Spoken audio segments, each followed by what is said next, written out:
IELTS listening. You will hear a number of different recordings, and you will have to answer questions on what you hear. There will be time for you to read the instructions and questions, and you will have a chance to check your work. All the recordings will be played once only. The test is in 4 sections. At the end of the test, you will be given 10 minutes to transfer your answers to an answer sheet. Now turn to Section 1. Part 1. You will hear a man, called Michael, phoning a hospital administrator about booking an appointment with a doctor. First, you have some time to look at questions 1 to 5.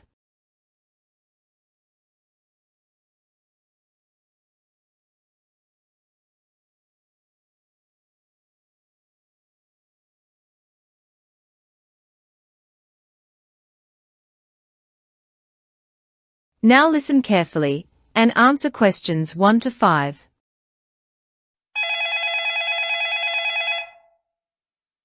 Hello, my name is Michael.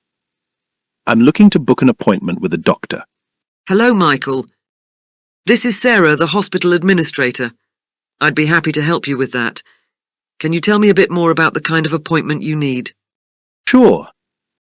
I've been experiencing some severe headaches recently, and I think I should see a specialist about it. Do you have any neurologists available? Yes, we do. Dr. Patel is our resident neurologist. She's very experienced and has received great feedback from her patients. Would you like to book an appointment with her? That sounds good. When is she available? Let me check her schedule. Dr. Patel has openings on Wednesday morning and Friday afternoon this week. Would either of those times work for you? I think Friday afternoon would be best. What time is the appointment?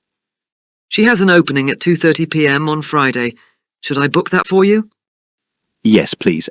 And could you tell me a bit more about what I should bring to the appointment? Of course. Please bring any previous medical records you have, especially if they're related to your headaches. If you've had any recent tests or scans, bring those results as well. It's also helpful to bring a list of any medications you're currently taking. Got it. Is there anything else I should know? Just make sure to arrive about 15 minutes early to complete any necessary paperwork. If you need to reschedule or cancel the appointment, please let us know at least 24 hours in advance. That sounds good. One more thing. Does your hospital offer any follow-up services if I need further tests or treatments? Yes, we do. We have a comprehensive range of diagnostic services, including MRI, CT scans, and blood tests. If Dr. Patel recommends any of these, we can usually schedule them quickly. We also have a dedicated team for follow-up care and treatment plans. Excellent. Thank you for all this information, Sarah. I have a few more questions. Does the hospital have any patient support services? Yes, we provide a variety of support services. We have patient counsellors available for emotional and mental health support. There are also patient advocacy services to help you understand your rights and navigate through your treatment options. That sounds very supportive. What about the facilities at the hospital? Do you have a cafeteria or a place where I can get something to eat while I'm there? Yes, we have a cafeteria that serves a variety of meals and snacks throughout the day. It's open from 7 a.m. to 8 p.m. There are also vending machines located on each floor with drinks and snacks available 24 hours. That's good to know. And what about accessibility? Is your hospital easily accessible for patients with disabilities? Absolutely. Our hospital is fully accessible. We have ramps, elevators, and wheelchair-accessible facilities. We also provide wheelchairs and other mobility aids for patients who need them. If you require any special assistance, just let us know, and we'll make the necessary arrangements.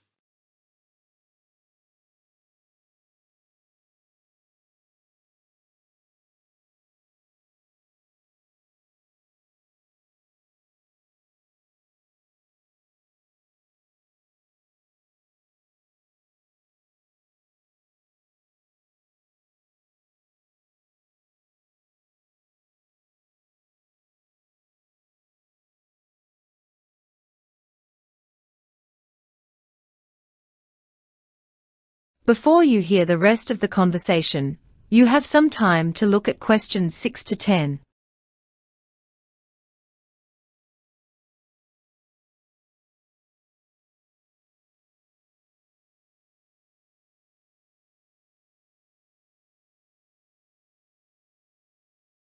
Now listen and answer questions 6 to 10.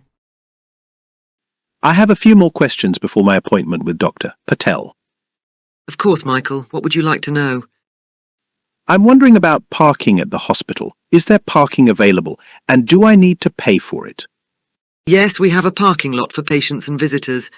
Parking is free for the first 2 hours, and then it's a small fee per hour after that. We also have a valet service if you prefer. That's good to know. What about the hospital facilities? Is there a pharmacy on site in case I need to pick up any prescriptions after my appointment?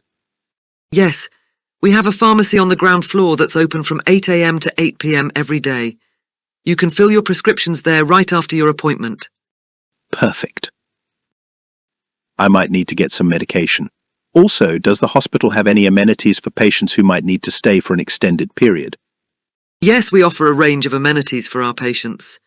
There's a cafeteria that serves meals and snacks throughout the day, as well as a lounge area with Wi-Fi and comfortable seating. For longer stays, we have private rooms available.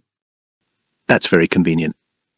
And what about payment options? Do you accept insurance? We accept most major insurance plans. You'll need to bring your insurance card and ID with you to the appointment. If you have any questions about coverage, our billing department can assist you. Great, I'll make sure to bring my insurance information. Speaking of which, do you offer any financial assistance programs for patients who might have difficulty paying for their treatments? Yes, we have a financial assistance program. Our social services team can help you apply for it. We also have partnerships with several charitable organisations that can provide additional support.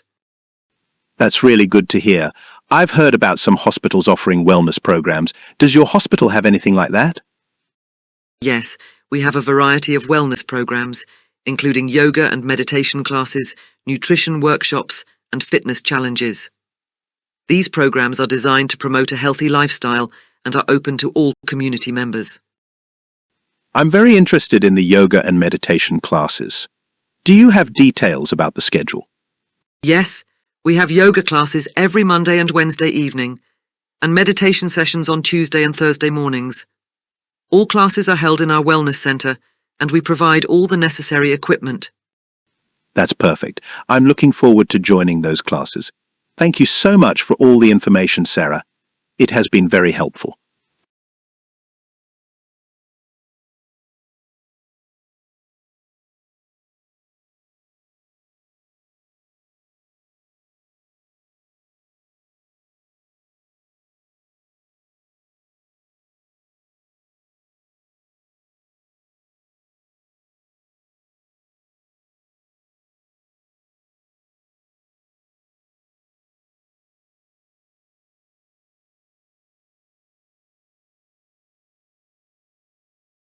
Part 2. You will hear a tour guide giving a talk about the Sydney Harbour Opera House. First, you have some time to look at questions 11 to 14.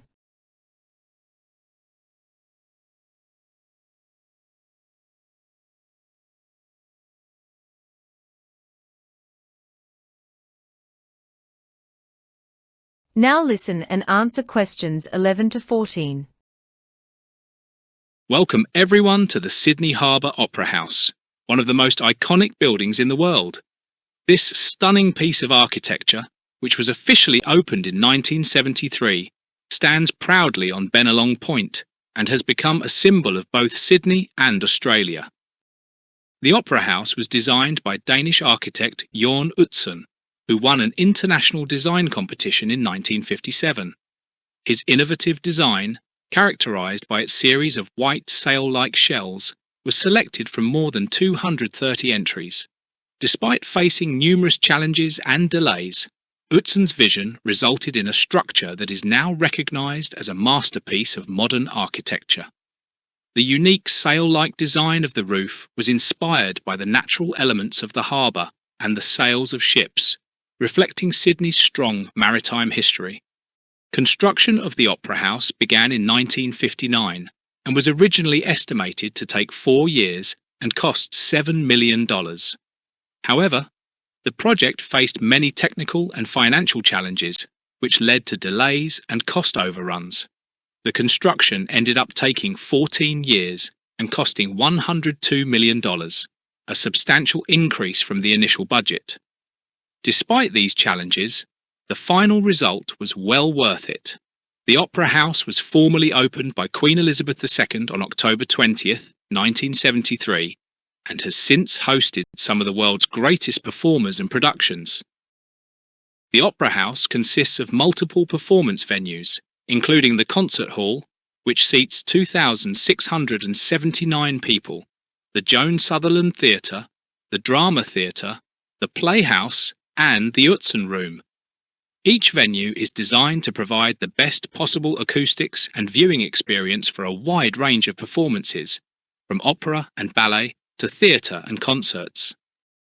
The roof, consisting of a series of large precast concrete shells, was a revolutionary concept at the time. It required innovative engineering techniques to bring Utzon's vision to life. These shells are made up of over 1 million glossy white and matte cream tiles, which were manufactured in Sweden.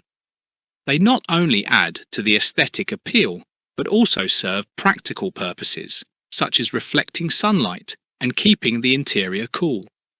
The shells are supported by a complex system of precast rib segments, which were assembled like pieces of a puzzle. This innovative approach to construction was groundbreaking and has since influenced modern architecture. In addition to the performance venues, the Opera House houses several restaurants, bars, and a recording studio. Its forecourt is often used for outdoor performances and community events, making it a vibrant hub of activity all year round. The Opera House attracts millions of visitors annually, including tourists, artists, and performers from around the globe. The building is not only a centre for the performing arts, but also a significant landmark for the city of Sydney and for Australia as a whole. The location of the Opera House on Bennelong Point is historically significant as well. The site was named after Bennelong, an Aboriginal elder who played a crucial role in the early interactions between the Indigenous people and the European settlers. This connection to the land adds a layer of cultural significance to the Opera House, making it not only an architectural marvel, but also a place of historical importance.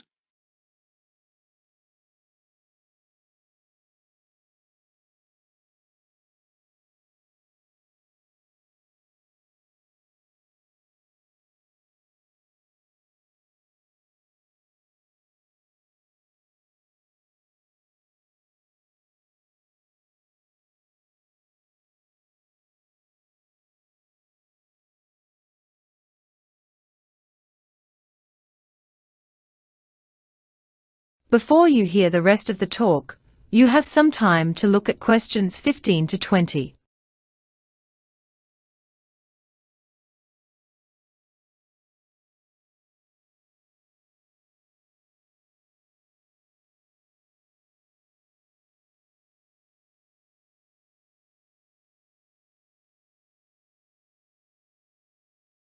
Now listen and answer questions 15 to 20.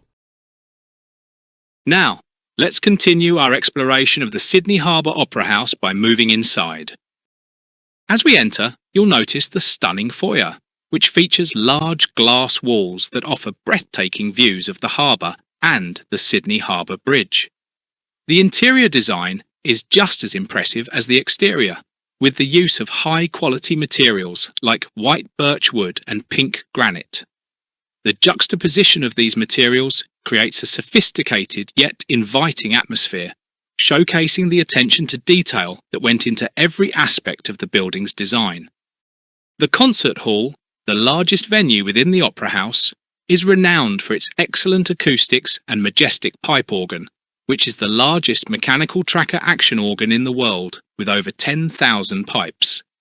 The hall hosts a variety of performances, from symphony concerts to contemporary music and even stand-up comedy.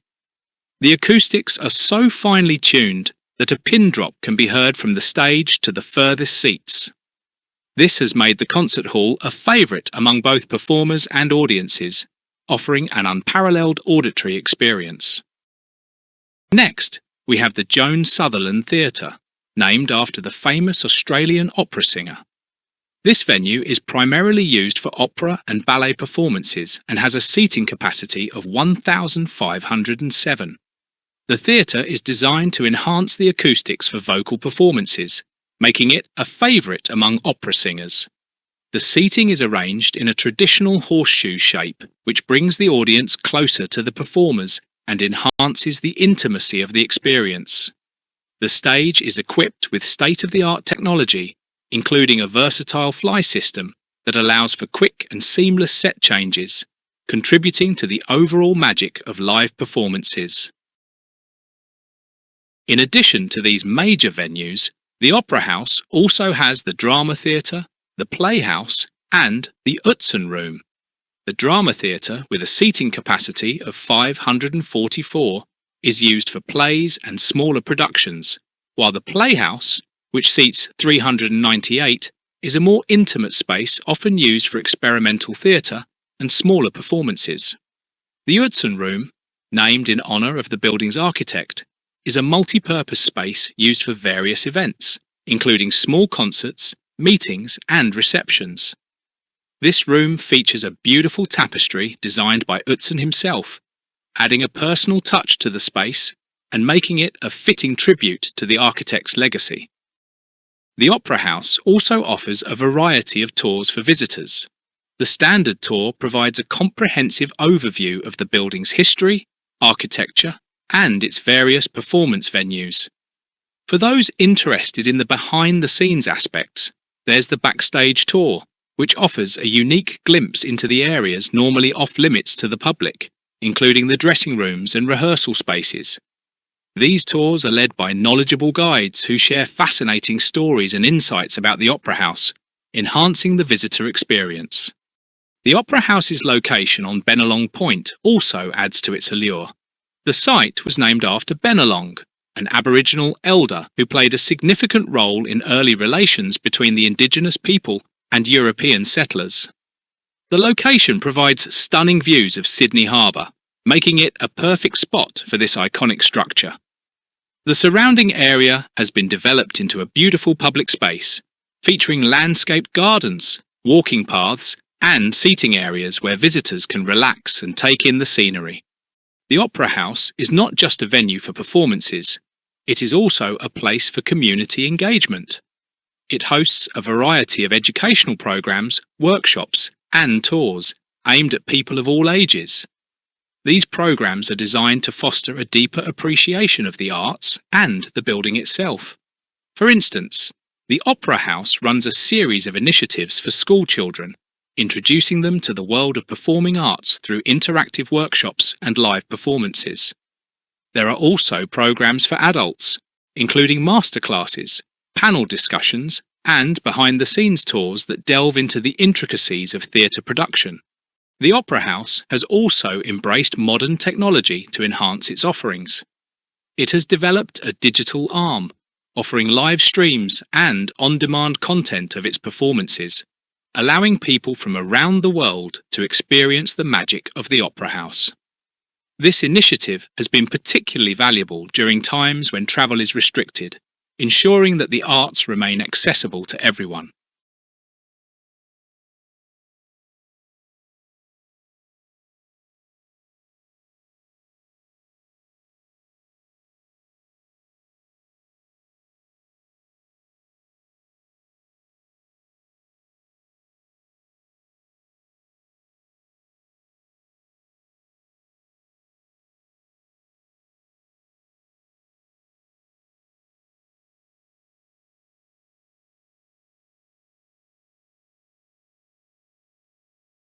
Part 3.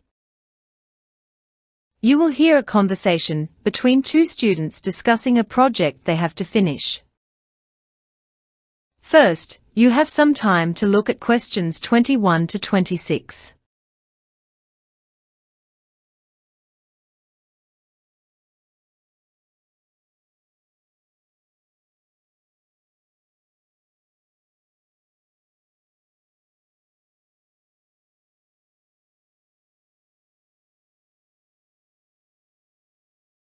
Now listen carefully and answer questions 21 to 26. Hey Mark, have you started working on our project for Professor Brown's class yet? Oh, hi Sarah. Yeah, I've been doing some research. We need to analyse the impact of climate change on coastal ecosystems. That sounds interesting. How far have you gotten with it? Well, I've gathered some data on rising sea levels and temperature changes affecting marine life. It's fascinating but quite complex. Absolutely. Should we focus on how pollution also plays a role in all this? Definitely. It's a major factor. We should include that in our report. I read about how plastic pollution harms marine biodiversity. It's alarming. Agreed. Do you think we should include case studies from different regions as well? Yes, I think it would give our project more depth. We can look into how different coastal areas are responding to these changes. For example, places like the Great Barrier Reef and the Arctic coastlines are experiencing distinct challenges. That sounds like a plan. By the way, do you know when we need to submit this? I think it's due next Friday, so we still have some time to finalise everything. We should make sure to review our findings thoroughly. Okay, let's divide the tasks then. I'll work on summarising the case studies, and you can focus on the data analysis. We should also think about recommendations for mitigating these impacts. Sounds good. I'll also draft the introduction and conclusion based on what we discussed. I'll incorporate your findings into the sections. Perfect. By the way, I was thinking about including a section on the economic impacts of climate change on coastal communities. What do you think? That's a great idea. Economic factors are crucial to understanding the full picture. We can look into how coastal erosion and extreme weather events are affecting local economies, tourism, and fisheries. Yes, exactly. I'll gather some data and case studies on that as well. We should also include some visuals like graphs and charts to make our presentation more engaging. Good point. Visual aids will definitely help in illustrating our findings. I'll start working on some graphs based on the data we have so far. Great. And don't forget to include a bibliography. We need to cite all our sources properly to avoid any plagiarism issues. Of course. I'll make sure to keep track of all the references. Let's meet again in a couple of days to review our progress and make any necessary adjustments.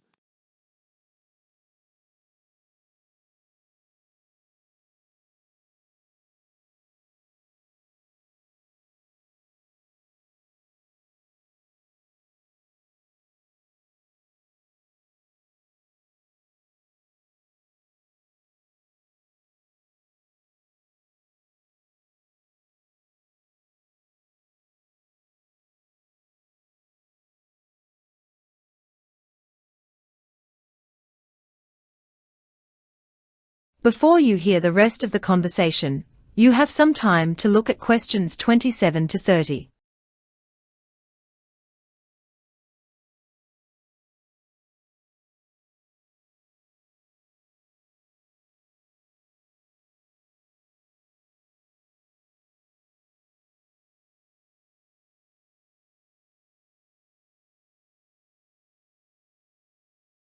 Now listen and answer questions 27 to 30.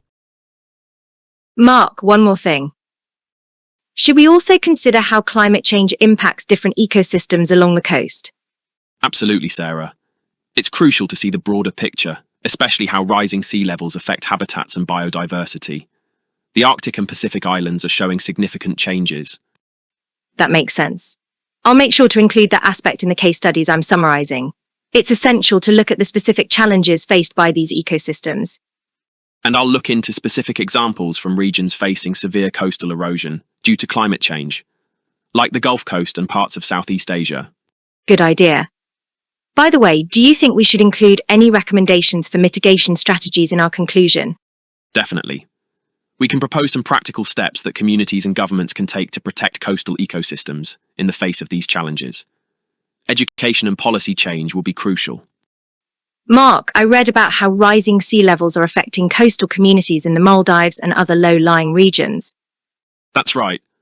The Maldives is facing serious threats, with some islands already experiencing flooding during high tides. Do you think we should include that in our report? Absolutely. It's a perfect example of the immediate impact of climate change on vulnerable communities.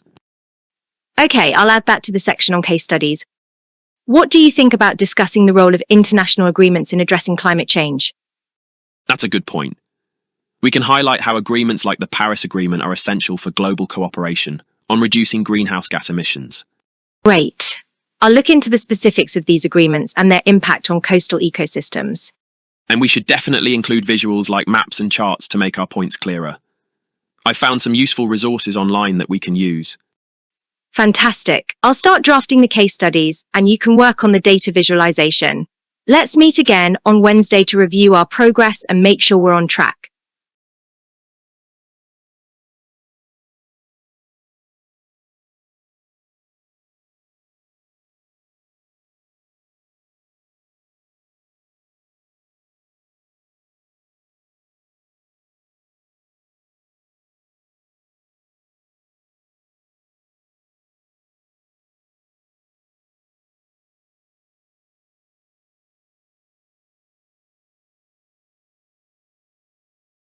Part 4.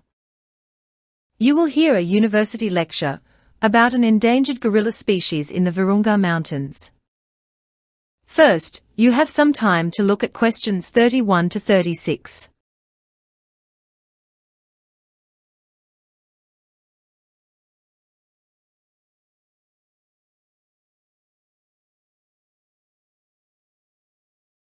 Now listen carefully and answer questions 31 to 36. Good afternoon, everyone. Today, we are going to discuss the critically endangered mountain gorillas found in the Virunga Mountains, a region that stretches across the borders of Rwanda, Uganda, and the Democratic Republic of Congo. These gorillas are a subspecies of the eastern gorilla and are known for their thick fur, which is an adaptation to their cold mountainous habitat.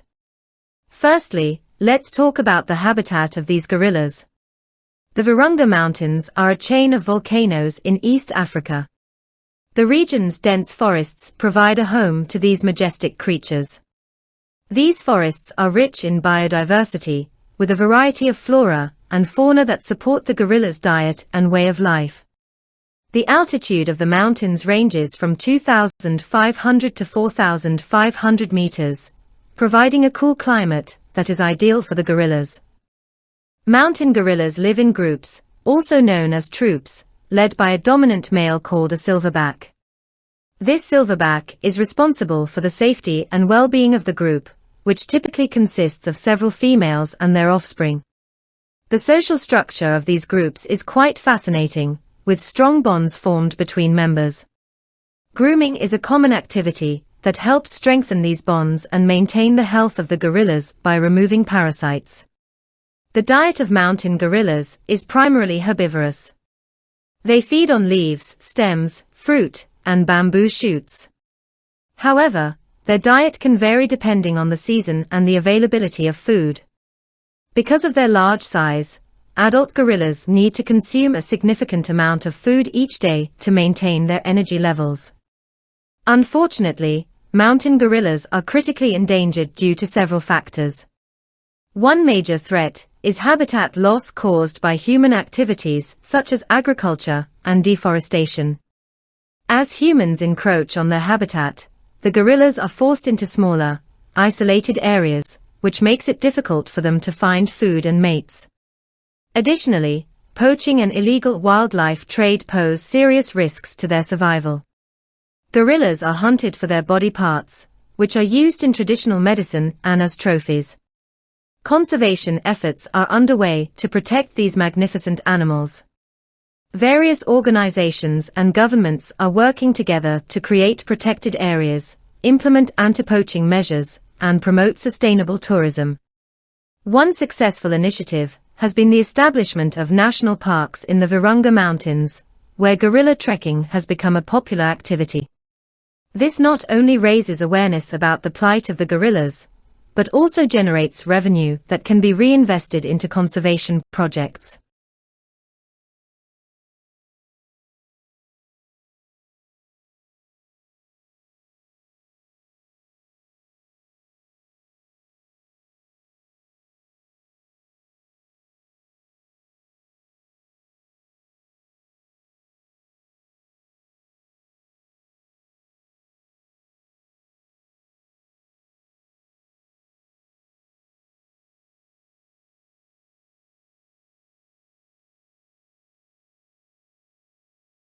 Before you hear the rest of the talk, you have some time to look at questions 37 to 40.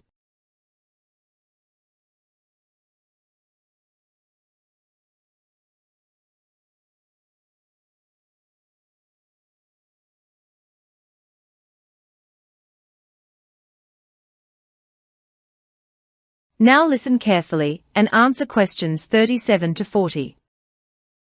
Continuing from where we left off, let's discuss the ongoing conservation efforts and the challenges faced in preserving the mountain gorillas in the Virunga Mountains. One of the primary challenges is ensuring the safety of the gorillas from poachers. Anti-poaching units have been established, and these teams are often on patrol in the forests to deter and capture poachers. Despite these efforts, poaching remains a significant problem due to the high value of gorilla parts in illegal markets. Another key aspect of conservation is habitat restoration. Many areas of the Virunga Mountains have been degraded by human activity, and restoring these areas is crucial for providing the gorillas with a safe and healthy environment. This involves reforestation projects, which aim to rebuild the natural habitat that has been lost.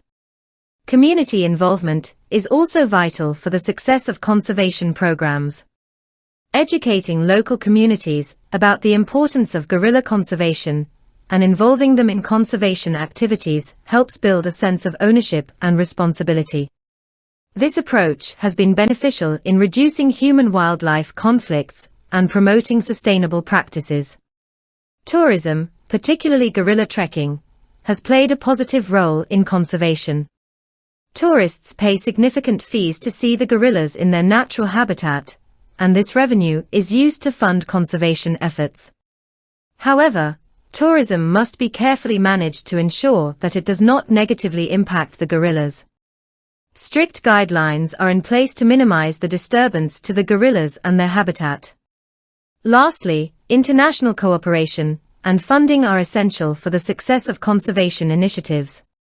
Organizations such as the World Wildlife Fund, WWF, and the Gen Fossi Gorilla Fund International work closely with local governments and communities to protect the gorillas. These collaborations have led to the implementation of effective strategies and the allocation of necessary resources. While the situation for mountain gorillas remains critical, these combined efforts have shown positive results. The population of mountain gorillas has increased over the past few decades, offering hope for the future of this endangered species.